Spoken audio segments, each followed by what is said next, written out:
నమస్తే, నేను Praharshini. Welcome to people forum debate. వ్యాక్సిన్లు తీసుకోవాలని ప్రభుత్వాలు తలలు బాదుకుంటున్నా చాలా మంది తలకెక్కించుకోవడం లేదు. అందులో యువత ముందు వరుసలో ఉంది.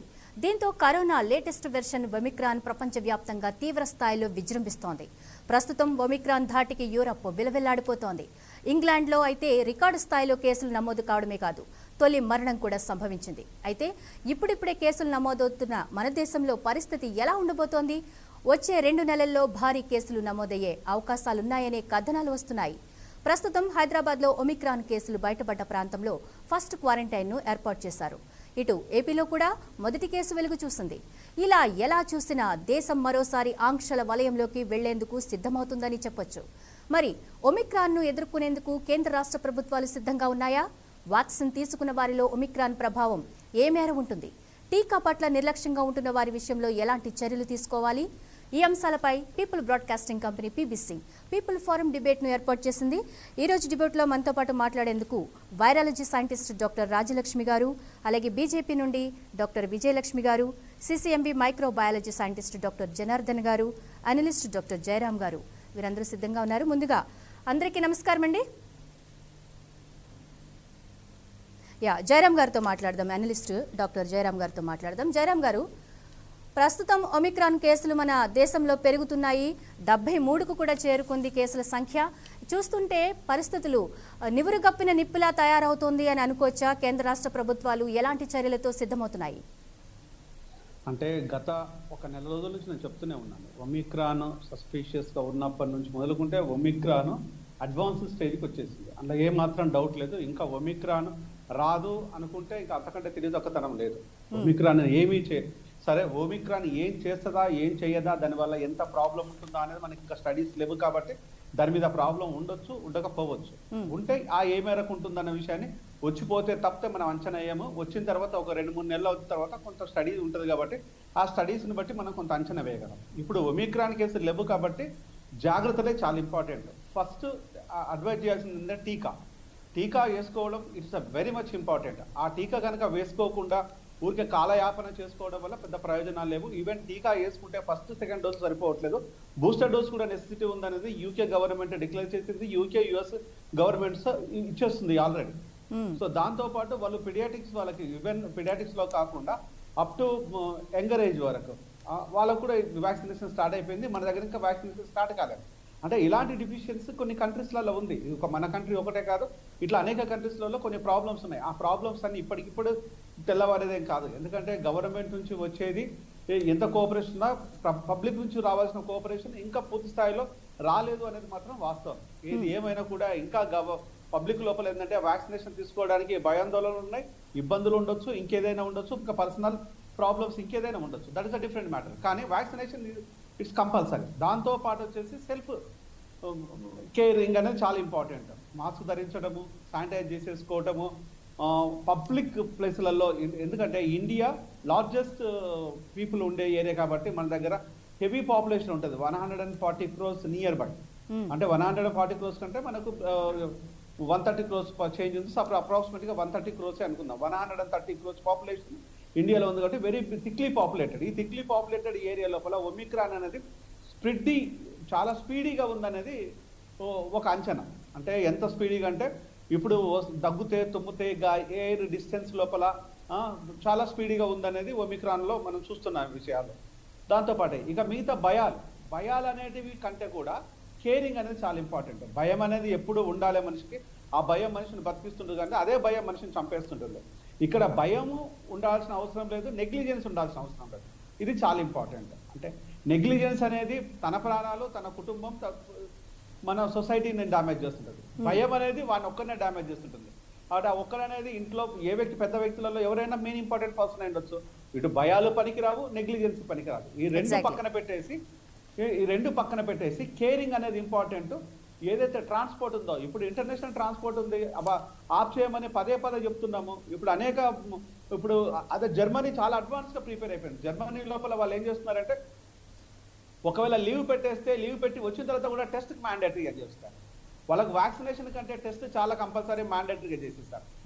యూకే చాలా ఇంపార్టెంట్ గా వాళ్ళ వ్యాక్సినేషన్ అండ్ టెస్ట్ చాలా ఇంపార్టెంట్ గా, యుఎస్ కూడా యాజ్ ఇట్ ఈస్ గా అలానే ఉంది. అంటే ఇక్కడ అదర్ అడ్వాన్స్ కంట్రీస్ ఫీల్ అవుతున్నంత ఈజీగా మనం ఫీల్ కాకపోవడానికి కారణం ఏంటంటే మన దగ్గర అన్ఎడ్యుకేటెడ్ ఎక్కువగా ఉన్నందుకు, ఇక్కడ నిరక్షరాస్యత చాలా ఎక్కువగా ఉన్నందుకు అది చాలా ప్రాబ్లం ఉందనేది మనం గమనించాల్సిన విషయం. దాంతో పాటు వచ్చేసి ఈరోజు అనేక డిపార్ట్మెంట్స్, ఈవెన్ మెడికల్ డిపార్ట్మెంట్లో ఉన్న కోర్ డిపార్ట్మెంట్స్ 5 డిపార్ట్మెంట్సే కాదు, లాస్ట్ టైం ఈవెన్ ఇంకో మన సర్జన్స్, ఈఎన్టీ సర్జన్స్ కూడా ఇన్వాల్వ్ అయ్యారు. ఎందుకంటే బ్లాక్ ఫంగస్ లో మ్యూకర్ మైకోసిస్ కేసెస్ విషయం లోపల వాళ్ళది చాలా ఇంపార్టెంట్ రోల్ గా మారిపోయింది. ఇప్పుడున్న పనిచేస్తున్న విషయాల లోపల general medicine, paediatrics, gynaec and anaesthesia, ఈ 5 డిపార్ట్మెంట్, దాంతో పాటు పల్మనాలజీ, ఈ 5 డిపార్ట్మెంట్ చాలా ముఖ్యంగా పనిచేస్తున్నాయి. ఆ పనిచేసే డిపార్ట్మెంట్ లోపల ఇంకా డాక్టర్స్ ని రిక్రూట్ చేయాల్సిన బాధ్యత స్టేట్ సెంట్రల్ గవర్నమెంట్ ఉంది.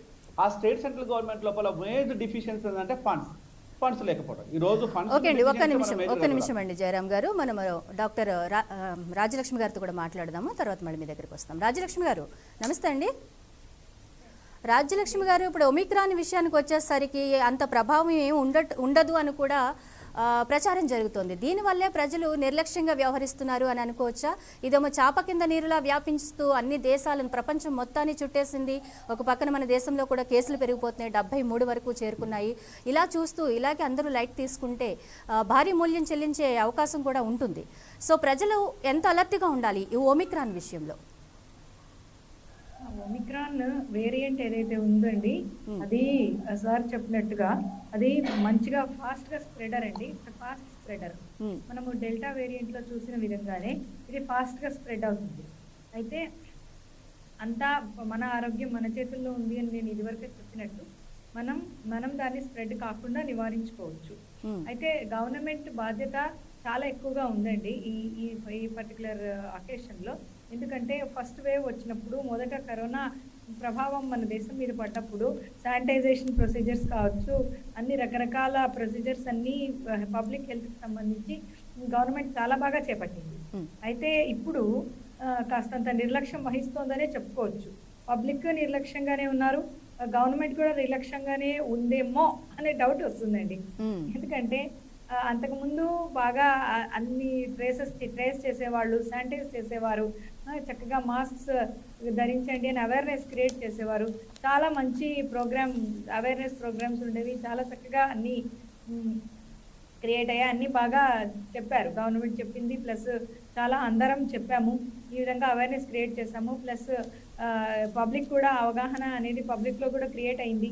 ఇదంతా కూడా జరిగింది. కానీ ఇప్పుడు ఏమవుతుందంటే పబ్లిక్ చాలా నిర్లక్ష్యంగా తయారైపోయారండి.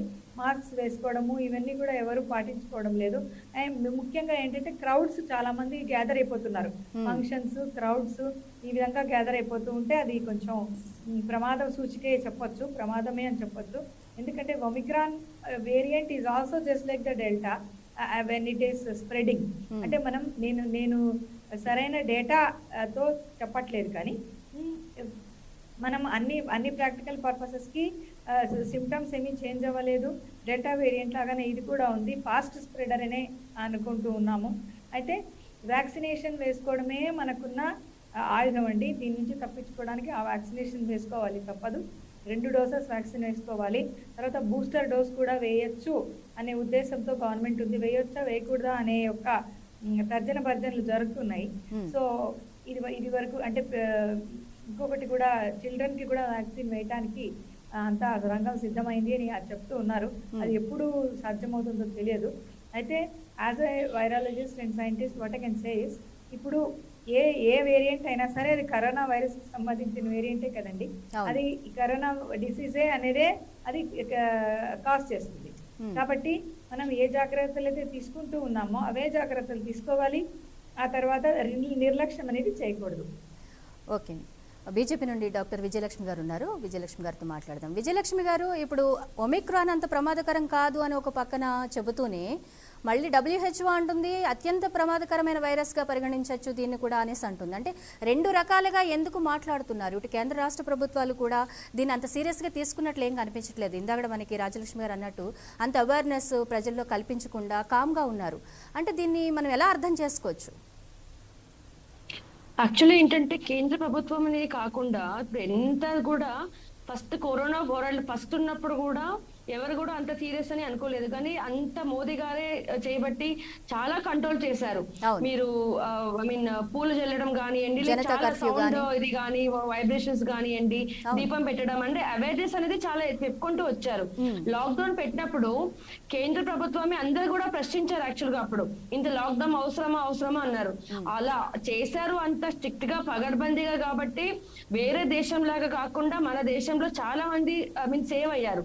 బట్ అదే సెకండ్ కి వచ్చేసరికి ఎంత అని వాళ్ళు కూడా అంటే నార్మల్ జనాలు ఇప్పుడు ఇందాక మేడం చెప్పినట్టు ప్రజల్లో ఎంత చెప్పినా కూడా వాళ్ళకి ఐ మీన్ నెగటివ్ అవుతున్నారు, కానీ వాళ్ళు అర్థం చేసుకోవడం లేదండి. ఫస్ట్ థింగ్, ఇప్పుడు స్కూల్స్ వ్యాక్సిన్ అంటున్నారు, వేరే ఎక్కడ కూడా మన దేశంలో జరిగినంత వ్యాక్సినేషన్స్ ఎక్కడ జరగలేదు ఇప్పుడు దాకా. మనం యాక్చువల్లీ ఇంటింటికి వెళ్ళడం కానివ్వండి, లేకపోతే ఓపెన్ గా అందరికి పిలిచేసి కూడా ఇప్పుడు పెద్దవాళ్ళకి కానీ లైక్ వారియర్స్ డాక్టర్స్ కి కానివ్వండి, పెద్ద ఐ మీన్ ఏజ్ ఎక్కువైన వాళ్ళకి స్టార్టింగ్ అందరికి అంటే అంత చాలా క్లియర్ గా అందరికి వ్యాక్సినేషన్స్ లో బేసిక్ దీనిలో ఒక బ్రహ్మాస్త్రం అనేది వ్యాక్సిన్ అండి. ఇప్పటికీ కూడా మన భారతదేశంలో 2 doses కంప్లీట్ అయింది నాకు తెలిసి మనమే అనుకుంటా, అంత అగ్ర స్థానంలో ఉండేవాళ్ళం మొత్తం ఆల్ ఓవర్ ద వరల్డ్ చూసుకుంటే కనుక. మళ్ళా పాపులేషన్ కూడా మన ఇండియాది చాలా ఎక్కువ ఉంది. ఈవెన్ దెన్ మనం చాలా ముందుకు వెళ్ళిపోయిన వ్యాక్సినేషన్స్ లో, కానీ ప్రతిదీ కూడా కేంద్ర ప్రభుత్వమే పట్టించుకోవాలంటే ఎలా అవుతుంది? ఒక సామాన్య ప్రజలుగా కానివ్వండి, ప్రతి ఒక్క citizen of India as a responsibility to I mean దానికి ఒక అంత చేయి పెట్టాలి యాక్చువల్ గా. సపోజ్ ఎగ్జాంపుల్ స్కూల్స్ గురించి చెప్పారు ఇందాక, స్కూల్ ఓపెన్ చేశారండి. స్కూల్లో ప్రోటోకాల్ ఇప్పుడు వేరే దేశంలో చూసుకుంటే కనుక ఆల్టర్నేట్ సీటింగ్ కానివ్వండి, లేకపోతే శానిటైజేషన్ కానివ్వండి, ఎక్కడ మన దగ్గర పాలిస్తున్నారా ఫస్ట్ చెప్పండి మీరు, స్కూల్స్ కానీ కాలేజెస్ కానీ. ఇప్పుడు మళ్ళీ అది కూడా చెప్తున్నారు, థర్డ్ వేవ్ ఎఫెక్ట్ అయ్యేది పిల్లలకి అని కూడా చాలా స్పష్టంగా చెప్తున్నప్పటికీ కూడా ఏ స్కూల్లో కానీ ఏ కాలేజ్ లో కూడా కానీ ఎవ్వరు కూడా నాకు తెలిసి పాటిస్తలేదు. ఈవెన్ నా పిల్లలు కూడా కాలేజ్కి వెళ్తారు, స్కూల్కి వెళ్తున్నారు, ఎవ్రీడే ఒక భయంతో పంపిస్తున్నాం. విజయలక్ష్మి గారు, ఇక్కడ ఒక సమస్య ఉత్పన్నం అవుతోంది. మరి కేంద్ర రాష్ట్ర ప్రభుత్వాలు స్కూల్స్ విషయంలో ఎందుకు కఠినంగా ఒక నిర్ణయాన్ని తీసుకోలేకపోతున్నాయి? అంటే పిల్లల జీవితాలని పణంగా పెట్టి స్కూల్స్కి పంపించాల్సినటువంటి అవసరం ఏముంది? ఈ వేరియంట్ ఇంత ప్రమాదకరంగా విజృంభిస్తున్న వేళ స్కూల్స్ని ఒక ఆదాయ వనరుగానే చూస్తున్నారు తప్పించి పిల్లల జీవితాల పట్ల వారికి ఐ మీన్ చిత్తశుద్ధి లేదంటారా? ఎందుకు లేదండి? అసలు వాళ్ళు చెప్పింది ఏదైనా వింటారా అండి? ఫస్ట్ చెప్పండి. రాష్ట్రాలు మొన్న ఫర్ ఎగ్జాంపుల్ రైతుల గురించి ఒక ఇది తీసుకొచ్చారు, ఆయుష్మాన్ భారత్ ఉంది. ఆయుష్మాన్ భారత్ ఎక్కడెక్కడ ఇంప్లిమెంట్ అవుతుంది, కానీ మన తెలంగాణ రాష్ట్రంలో మటుకు చాలా ఇప్పుడు మీరు గమనించారు, ఎంతమంది కొట్లాడినా కూడా చేయరు. మన టీఆర్ఎస్ గవర్నమెంట్ ఏముంటదంటే నేను చెప్పిందే నా ముక్కి సూటుకే నేను ఇలానే ఉంటా అని చెప్పే రకం యాక్చువల్ గా. అవన్నీ పక్కన పెడితే ఈ ఇంతకుముందు చెప్పినట్టు బస్ లో కానివ్వండి, లేకపోతే పబ్లిక్ ట్రాన్స్పోర్ట్ కానివ్వండి, ఆఫీసెస్ కానివ్వండి, ఎక్కడ ఇండ్లలో కూడా అంతకుముందు ఎవరిని ఇంటికి రానిచ్చేది కూడా కాదు. ఫంక్షన్స్ అని కానీ లేకపోతే ప్రతి ఒక్కటి కూడా అన్ని నార్మల్ లైఫ్ లో వచ్చేసాము అనుకుని జనాలు వింటున్నారు. ప్రతి ఒక్కటి కూడా కేంద్రం ఎంతవరకు తీసుకోగలుగుతుంది? అది ఎవరి ప్రాణం మీద వాళ్ళకే భయం లేనప్పుడు పక్కన ఎలా పట్టించుకుంటారో మీరు చెప్పండి ఫస్ట్. సో అలా కాకుండా ప్రతి ఒక్కరు చేయి వేయాలి ఇక్కడ. అది కేంద్ర ప్రభుత్వం చేస్తుందా, రాష్ట్ర ప్రభుత్వం చేస్తుందా, టీఆర్ఎస్ గవర్నమెంటా, కాంగ్రెస్ గవర్నమెంటా, బీజేపీనా, మోదీ గారు అనేది కాదు. రేపు మీ ఇంట్లో మనిషి కోల్పోతే మోదీ గారు వచ్చి ఇక్కడ చూసుకోలేరు కదా. మీ ఇంట్లో ఒక మనిషి పోతే నువ్వే చూసుకోవాలి. సో ఆ భయము భక్తి అనేది ప్రతి ఒక్క ఫ్యామిలీలో ఉంటే గనక అప్పుడు ఈ ప్రాబ్లమ్స్ రాదు. పేరెంట్స్ పిల్లలు ఉంటారా, ఎప్పుడు పేరెంట్స్ ఏమంటారు, స్కూల్స్ ఫస్ట్ ఆఫ్ ఆల్ ఎప్పుడు ఓపెన్ చేశారు, చాలా లేట్ గా ఓపెన్ చేశారు, కనీసం ఈ పద్ధతుల కన్నా పాటిస్తున్నారా? సినిమా హాల్స్ అన్నారు మీరు, ఈవెన్ పక్క రాష్ట్రంలో లైక్ కర్ణాటకలో చూస్తే కనుక మాల్స్ ఎంటర్ అవ్వాలంటే వ్యాక్సినేషన్ అయిందా అని చూస్తున్నారు. బట్ మన తెలంగాణలో ఆ రూల్ ఉందా మరి చెప్పండి? అలాంటిది ఏది లేదు. సో మనం కూడా ఏదన్నా ఒక ఐ మీన్ ప్రతి ఒక్కరూ ముందుకు వస్తేనే అవుతుంది, కానీ ప్రతి ఒక్కరూ ఒక నింద వేద్దామని రెడీ అయ్యింటే కాదు. ఎవరి ప్రాణాలు వాళ్ళు కాపాడుకునే స్టేజ్ లో ఉంటేనే అవుతుంది. కోవిడ్ సెకండ్ వైరస్ వచ్చినప్పుడు కూడా యాక్చువల్ గా సెకండ్ స్టేజ్ లో కూడా ఎవరు ఐ మీన్ ఎక్స్పెక్ట్ చేయలేదు. ఐ మీన్ బ్లాక్ ఫంగస్ కానివ్వండి, లేకపోతే అప్పుడు ఇంజెక్షన్స్ కి ఎంత కష్టపడ్డారు, ఎక్కడ దొరికేది కాదు యాక్చువల్ గా. సో అంటే కొత్త రకంగా వస్తుంది. నెక్స్ట్ ఏమొస్తుందో ఎవరికి తెలియదండి. ఇప్పుడు బాగాలేదు, ఐ మీన్ అంత సీరియస్ గా లేదు అంటున్నారు, కానీ యుఎస్ లో మటుకు చాలా సివియర్ గా ఉంది. నిన్న కూడా చూసారు, మౌత్ మాస్క్ కంపల్సరీ అయింది. నిన్న టీవీలో కూడా వచ్చింది, 7 years బాలుడికి వచ్చింది అని చెప్పేసి. సో ఇప్పటిదాకా ఏమైంది, పిల్లలకి రాలేదండి, కానీ పిల్లలకి వస్తుంది. సో ఇప్పుడు ఎవరు అలర్ట్ గా ఉండాలి?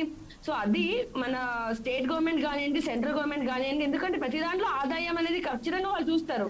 ఎందుకంటే ఇలా 2 years 3 years లాక్డౌన్ చేసుకుంటూ ఉండలేరు కదా. ఎవరింట్లో వాళ్ళు లాక్డౌన్ కానప్పుడు ఎలా చేస్తారో చెప్పండి మీరు. ఓకే జయరామ్ గారు, ఇప్పుడు ప్రభుత్వాలేమో స్కూల్స్ ముయ్యవు, పేరెంట్స్ పంపించకపోతే పిల్లలకి ఎగ్జామ్స్ పెడుతున్నారు, అక్కడ కంపల్సరీ ఫీజులు కట్టాలి, ఎగ్జామ్స్కి అటెండ్ అవ్వాలి, ఆన్లైన్ క్లాసులు లేవని చెప్పేసి నిర్దాక్షిణ్యంగా ఆపేశారు. ఈ పరిస్థితుల్లో పేరెంట్స్ ఏం చేయాలి? తమ పిల్లల్ని ఎలా కాపాడుకోవాలి?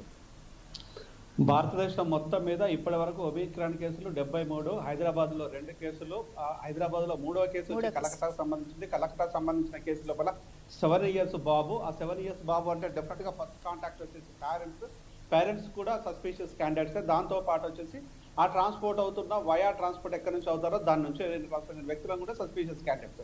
అంటే ఇంత స్పీడ్ గా వెళ్ళిపోతుంది. ఇంకా ఏదీ లేదనడం మాత్రము గవర్నమెంట్ లో ఇది కేంద్ర రాష్ట్ర ప్రభుత్వాలు చేస్తున్న డ్రామా. ఇది వెరీ బ్యూటిఫుల్ డ్రామా అన్నట్టు. అంటే ఇంతకుముందు మేడం చెప్తున్నట్టుగా, మేడం నేను డాక్టర్ గా కౌంటర్ చేయట్లేదు కానీ బీజేపీ క్యాండిడేట్ గా చెప్పదలుచుకున్నది ఏంటంటే, అలాగే తీసుకోవాలి విజయలక్ష్మి గారిని.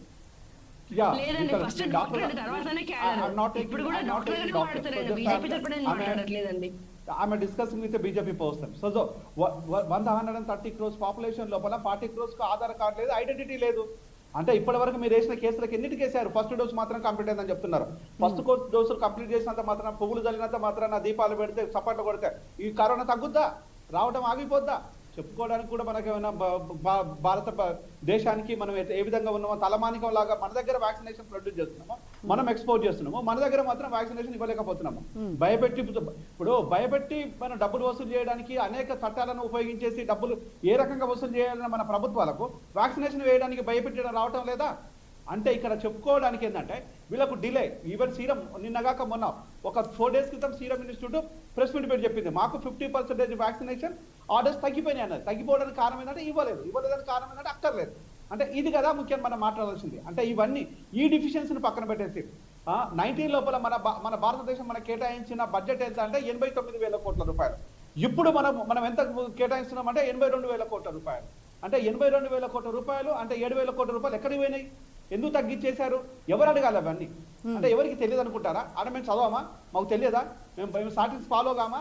అంటే ఎప్పుడు ఇక్కడ ఏమైంది అవుతున్నాం అంటే, ఒక అనలిస్టులు అని మాట్లాడుతూ ఉంటే ఏదో పార్టీలకు ఉంటారులే, నిజాయితీ అనలిస్ట్ ఎవరు లేరు అందరు. నిజాయితీ అనలిస్టులు చాలా మంది ఉన్నాం మేము అన్నిటిగా. ఇక్కడ నేను చెప్పేది అక్షరాల సత్యం కాదు అంటే నేను దేనికైనా రెడీ. అంటే ఈ డిఫిషియన్సీ అన్నీ పక్కన పెట్టేసి ఇక్కడ రాష్ట్ర ప్రభుత్వం కూడా అలానే ఉంది. నేను పదే చెప్తూనే ఉన్నా, మీరు స్కూల్ను ఓపెన్ చేశారు అంటే డబ్బులు వసూలు చేయాలి. అంటే పేరెంట్స్ దగ్గర ఇక టీచర్లు, నర్సులు, డాక్టర్లు, ఇతర ఎవరైతే చిన్న చిన్న ఉద్యోగాలు చేస్తున్న అందరూ ఉంటారు కదా, వాళ్ళ దగ్గర డబ్బులు ఎట్లా రాగాలంటే స్కూల్ ఓపెన్ చేయాలి. స్కూల్ ఓపెన్ చేసి జబ్బులు కాల్ చేయాలి, మళ్ళీ కరోనా వస్తుందంటే స్కూల్ బంద్ చేయాలి. ఈ డ్రామా అంతా ఏంది? ఇదంతా కేసీఆర్ కనసన్నలో ఆడుతున్న డ్రామా కదా. కేసీఆర్ అన్వయలకు సంబంధించిన స్కూళ్ళు లేవా? కార్పొరేట్ ఇన్స్టిట్యూషన్ లేవా? కార్పొరేట్ సంస్థలు లేవా? ఈ రోజు ఏదైతే మనకు మాల్స్ ఉన్నాయి, మాల్స్ ఏంది విషయం అంటే విచ్చలవిడిగా మాల్స్, క్లబ్బులు, పబ్బులు ఓపెన్ అవుతున్నాయి, వైన్ షాప్స్ ఓపెన్ అవుతున్నాయి. వైన్ షాప్ లోపల క్రౌడ్ సాయంత్రం దాకా వాడు పని చేస్తుంటాడు. సాయంత్రం రాగానే 500 రూపాయలకి వెళ్ళి 100 రూపాయలు తీసుకొచ్చి క్వార్టర్ బాటిల్ కొనుక్కోవడం కోసం వైన్ షాప్ లో నిలబడతాడు. అక్కడ కదా వాడికి కరోనా ఎఫెక్ట్ అయ్యేది, వాడు కదా చచ్చిపోయేటోడు. వాడికి ఎందుకు మీరు వైన్ షాప్లు ఎందుకు ఓపెన్ చేస్తున్నారు అంటే ఆన్సర్ లేదు. అంటే మనం ఎక్కడ మీద తాగుబోతుల మీద బతుకుతున్నామా? ఈ రోజు గవర్నమెంట్ ఆర్డర్ చేయడమా? అంటే వాడు తాగితే తప్ప, డబ్బులు ఖర్చు చేస్తే తప్ప ఈ రోజు మన జీతాలు ఇవ్వని దుస్థితిలో ఉంది గవర్నమెంట్. ఇది ఫ్యాక్ట్, ఇది అందరికీ తెలిసిన విషయమే. ఈ రోజు నేను గొప్ప విషయాలను ఏదో తెలుసుకొని చెప్పట్లేదు, ఇది ప్రతి ఒక్కరికి. ఈ రోజు తెలంగాణ గవర్నమెంట్ డిపెండ్ అయినది విద్య మీద, వైద్యం మీద కాదు, ఇదో తాగుబోతు మీద డిపెండ్ అయినది వాస్తవం. ఈ వాస్తవాలని పక్కన పెట్టేయడం మరొక అంశం. ఈ రోజు వచ్చేసి సెంట్రల్ గవర్నమెంట్ అన్ని గొప్ప పనులు ఏం చేయడం లేదు. ఇక్కడ సెంట్రల్ గవర్నమెంట్ లోపల ఉన్న డిఫిషియన్సీని వ్యాక్సినేషన్ మనం ప్రొడ్యూస్ చేస్తున్నప్పుడు, వ్యాక్సినేషన్ మనం ఇతర కంట్రీలకు మనము ఎగుమతి చేసుకున్నప్పుడు ఏ విధంగా తీసుకోవాలని అంటే అది పనిషబుల్ గా చేయాలి. వ్యాక్సినేషన్ మ్యాండేటరీగా చేయాలి. ఆ మ్యాండేటరీ లేదు. అంటే వేసుకున్న వాడికి వేస్తున్నాం, వేయని వాడికి వేయటం లేదు. అంటే మాస్కులు పెట్టుకోకపోతే 1000 రూపాయలు ఫైన్ అంట, మరి వ్యాక్సిన్ ఇవ్వకపోతే ఎంత ఫైన్ వేయాలి? అది కదా మనం చెప్పాల్సింది, అది కదా మనకు కావాల్సింది. ఈ ఫైన్లనే చెప్పాల ఏంటంటే డబ్బుల్ని ప్రజల దగ్గర ఎన్ని విధాలుగా వసూలు చేయాలో ప్రభుత్వాలకు మాత్రమే తెలుసు. డబ్బులను ఎన్ని విధాలుగా ఆదా చేయాలో కూడా ప్రభుత్వాలకే తెలుసు. అంటే ఖర్చు చేయొద్దు కానీ ఉండాలి. ఒక తెలంగాణలో ఒక సామెత ఉందండి, గుమ్మిట్లో బియ్యం గుమ్మిట్లో ఉండాలి, గూటములకు పోరగాళ్ళు ఉండాలంటే ఎట్లుంటారండి?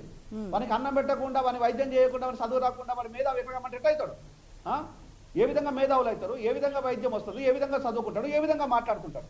అంటే ఇక్కడ డాక్టర్లను గవర్నమెంట్ పనిచేసే డాక్టర్లను ఏం చూస్తున్నాం? పని మనుషుల కంటే అధ్వానంగా చూస్తున్నాం. వాళ్ళకు జీతాలు ఇవ్వం, వాళ్ళకు రెగ్యులేషన్ ఇవ్వం, వాళ్ళ పని చేస్తుంటాం 10 గంటలు 24 గంటలు 24 గంటలు పని చేపిస్తుంటాం. నర్సులను పట్టించుకోము, ప్రైవేట్ ఎంప్లాయీస్ని పట్టించుకోము, ఈరోజు ఎవరిని పట్టించుకోము, కానీ అందరూ వచ్చి పని చేయాలి.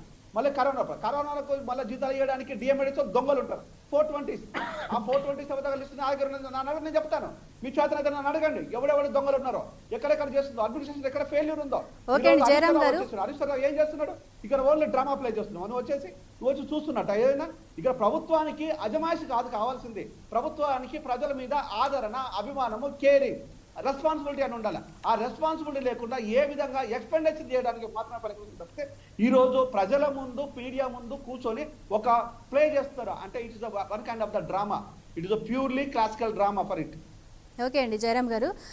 CCMB microbiology scientist doctor Janardhan గారు కూడా జాయిన్ అయ్యారు. నమస్తే అండి జనార్దన్ గారు. నమస్కారం అండి. జనార్దన్ గారు, ఇప్పుడు ఒమిక్రాన్ దాటికి యావత్ ప్రపంచం వణికిపోతుంది. మరి సెకండ్ వేవ్ ప్రభావం మనం చూస్తున్నాం, ఇంకా మర్చిపోలేదు. అనేక మంది తమ ఆత్మీయుల్ని పోగొట్టుకుని ఎంతో దుఃఖసాగరంలో మునిపారు. ఈ నేపథ్యంలో దీన్ని మనం ఇప్పుడు థర్డ్ వేవ్ కింద కన్సిడర్ చేయొచ్చా? ఒకవేళ థర్డ్ వేవ్ అయితే దీని ప్రభావం ఎలా ఉండే అవకాశం ఉంటుంది ఆసుపత్రుల మీద? అంతా అంటే మనకి లాస్ట్ టైము బెడ్స్ దొరక్క, ఆక్సిజన్ దొరక్క చాలామంది అల్లాడిపోయారు. అటువంటి సిచ్యువేషన్స్ని ఇప్పుడు మళ్ళీ మనం ఫేస్ చేయబోతున్నాము అని అనుకోవచ్చు అంటారా? ప్రభుత్వాలు, ఆసుపత్రులు ఏ విధంగా సిద్ధం అవ్వాలి? ఇప్పుడు మనకి ఏదైనా ఒక కొత్త వేరియంట్ వచ్చినప్పుడు దాని మీద 3 ముఖ్యమైనటువంటి ప్రశ్నలు ఉంటాయండి. ఒకటి, ఈ వేరియంట్ ఇంతకు ముందు వచ్చినటువంటి వేరియంట్ కంటే ఎక్కువగా వ్యాప్తి చెందుతుంది, అంటే ఒకళ్ళ నుంచి ఒకళ్ళకి సోకే లక్షణం ఎక్కువగా ఉందా? రెండవది, వ్యాప్తి చెందడంతో పాటుగా ఇన్ఫెక్షన్ లక్షణాలు ఎక్కువగా పెంచుతాయి, అంటే రోగ లక్షణాలను ఎక్కువగా పెంచుతాయా? మూడవ ప్రశ్న, ఈ వచ్చినటువంటి వేరియంట్ మనం ఇస్తున్నటువంటి వ్యాక్సిన్స్ కి పనిచేస్తుందా, పనిచేయదా? ఈ 3 ముఖ్యమైనటువంటి ప్రశ్నలు అండి. ఈ యాంగిల్లో కనుక మనం ఇప్పుడు మీరు అడిగిన ప్రశ్నలు కనుక విశ్లేషణ చేసినట్టయితే, ఇంతకు ముందు వచ్చినటువంటి డెల్టా వేరియంట్ కంటే ఇది మరింత ఎక్కువగా విస్తృతి చెందుతోంది అనే విషయం తెలుస్తోంది. అంటే ఎక్కువగా ఒకళ్ళ నుంచి ఒకళ్ళకి సాగేటటువంటి, ఒకళ్ళ నుంచి ఒకళ్ళకి సోకేటటువంటి లక్షణం కలిగి ఉంది. అంటే ఎక్కువ మందిని ఇన్ఫెక్ట్ చేస్తుంది. ఇది ఇన్ఫెక్ట్ చేసిన తర్వాత ఇన్ఫెక్టివిటీ లక్షణాలను పెంచుతుందా? ఇది మనకు వచ్చి కేవలం 2 వారాలు మాత్రమే అయిందండి, కొంతమందిలో మాత్రమే వచ్చింది. ఈ ఉన్నటువంటి డేటా ఆధారంగా మనం దీని పరిస్థితి ఎలా ఉంటుంది, ఇది ప్రమాదకారి అవునా కాదా అని చెప్పడం అనేటువంటిది ప్రస్తుతం కొంచెం స్పష్టంగా చెప్పే పరిస్థితి లేదు. అయితే ఒక విషయం మనకు స్పష్టంగా తెలుస్తున్నది ఏంటంటే, బ్రిటన్ లో నిన్నే ఒక మరణం నమోదైందంటే ఒమిక్రాన్ కేసు కారణంగా.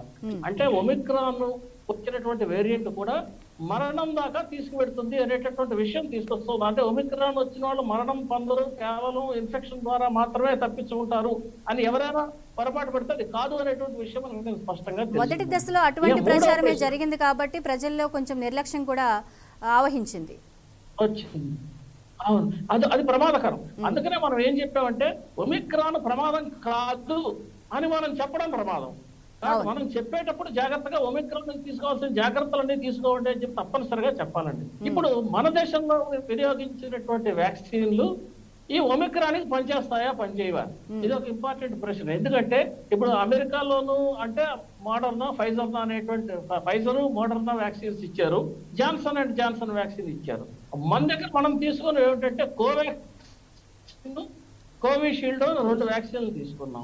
ఈ వ్యాక్సిన్లు ఇంతకు ముందు చూసినట్టయితే మనకి డెల్టా వేరియంట్ వచ్చినప్పుడు కొంతవరకు రక్షణ కలిగించాయి. ప్రస్తుతం ఉన్నటువంటి పరిస్థితుల్లో మనం తీసుకున్నటువంటి కోవాక్సిన్ బ్రాడ్ స్పెక్ట్రమ్ ఇమ్యూనిటీ వస్తుంది. అంటే కారణం ఏంటంటే అండి, వాళ్ళు అమెరికాలో ఇచ్చినటువంటి ఫైజర్ వ్యాక్సిన్ కి మన దేశంలో తయారైన వ్యాక్సిన్ కి టెక్నికల్ గా కొన్ని వేరియేషన్స్ ఉన్నాయి. అంటే ఈ ప్రొడక్షన్ చేసే విధానంలో దాంట్లో కేవలం స్పైక్ ప్రోటీన్ ఆధారంగా చేసుకొని మాత్రమే, అంటే ఈ సెల కణాల్లోకి ప్రవేశించే ప్రోటీన్ ఏదైతే ఉందో దాన్ని న్యూట్రలైజ్ చేసే విధంగా వాడు వ్యాక్సిన్ తయారు చేశారు. మన దేశంలో తయారు చేసిన వ్యాక్సిన్ ఏమిటంటే ఈ వేరియంట్ లో ఉన్నటువంటి ఇతరత్ర ప్రోటీన్లు అన్ని ఏమున్నాయో వాటిల్ని కూడా నిర్వీర్యం చేయగలిగినటువంటి శక్తి సామర్థ్యాలు కలిగినటువంటి వ్యాక్సిన్ మన కోవాక్సిన్ అండి.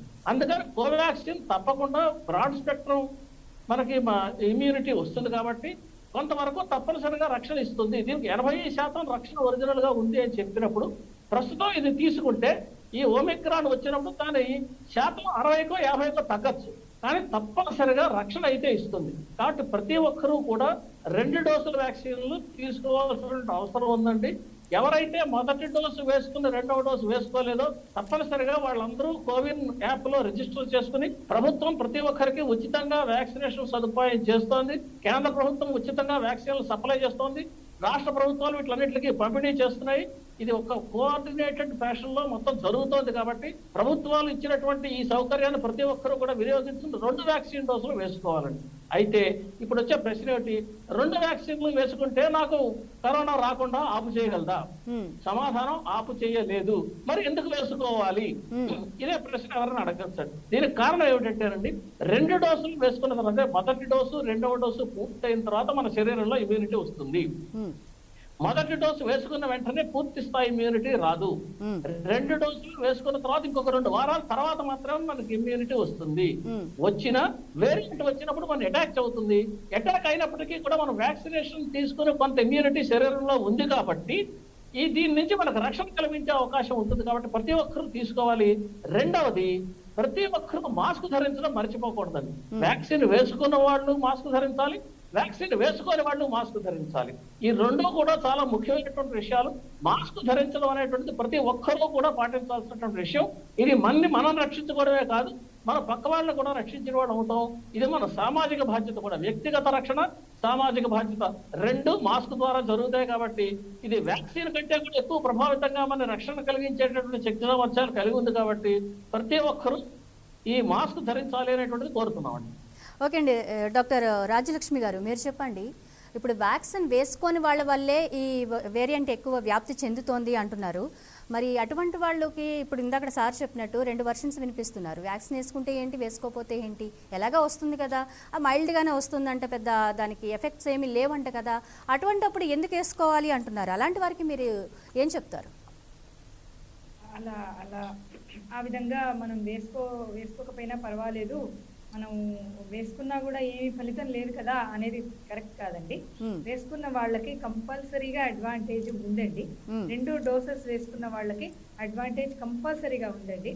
ఎలా అంటే, ఇప్పుడు మీరు వైరస్ కి ఎక్స్పోజ్ అయ్యారనుకోండి, మీకు లోపల యాంటీబాడీస్ ఉన్నాయి. లోపల యాంటీబాడీస్ ఉన్నాయి, మీరు లోపల మీకు ప్రొటెక్షన్ ఉంది. వైరస్ మన లోపలికి వెళితే న్యూట్రలైజ్ చేయగల యాంటీబాడీస్ మన రక్తంలో ఉన్నాయి. ఓకే, అది వ్యాక్సినేషన్ యొక్క ఫలితం అది అన్నమాట.